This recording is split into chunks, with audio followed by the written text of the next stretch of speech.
ഇന്ന് ഞാൻ നിങ്ങൾക്കൊരു കാര്യം കാണിച്ചു തരാം. ഞാനിപ്പോൾ കണ്ണൂർ എയർപോർട്ടിലുള്ളത്. എയർപോർട്ടിൽ ഒറിജിനൽ ജെറ്റായത്.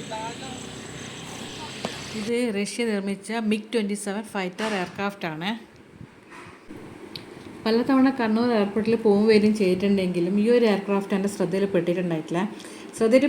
എന്നല്ല, അത് നമ്മൾക്ക് നോക്കാൻ സമയം ഉണ്ടായില്ല. ഈ പ്രാവശ്യം കുറച്ചധികം സമയം കിട്ടിയതുകൊണ്ട് തന്നെ ഞാൻ അതിൻ്റെ അടുത്ത് പോയിട്ട് നോക്കിയപ്പോഴാണ് ഈ ഒരു ഇൻഫർമേഷൻ ബോർഡ് കാണുന്നത്. അതിനകത്തുള്ള മാറ്റർ വായിച്ചപ്പോഴാണ് ഈ ഒരു എയർക്രാഫ്റ്റിൻ്റെ വാല്യൂ എന്തെന്നാൽ ശരിക്കും എനിക്ക് മനസ്സിലായത്.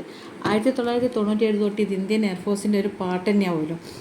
കാർഗിൽ വാർ, ഗഗൻശക്തി, വായുശക്തി, കോപ്പ് ഇന്ത്യ, അങ്ങനെ പല ഓപ്പറേഷനും ഈ ഒരു എയർക്രാഫ്റ്റ് നമ്മുടെ ഇന്ത്യൻ എയർഫോഴ്സിൻ്റെ ഒരു ഭാഗമായിട്ട് മാറിയിട്ടുണ്ടായിരുന്നേ.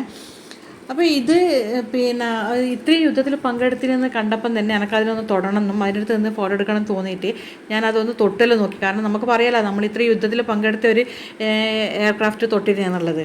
അപ്പോൾ 2019 നവംബർ 7 ഇത് ഇന്ത്യൻ എയർഫോഴ്സിൽ നിന്ന് വിഡ്രോ ചെയ്യുന്നത് വരെ 1761 മണിക്കൂർ ഇത് ഫ്ലൈ ചെയ്തിട്ടുണ്ടായിരുന്നു.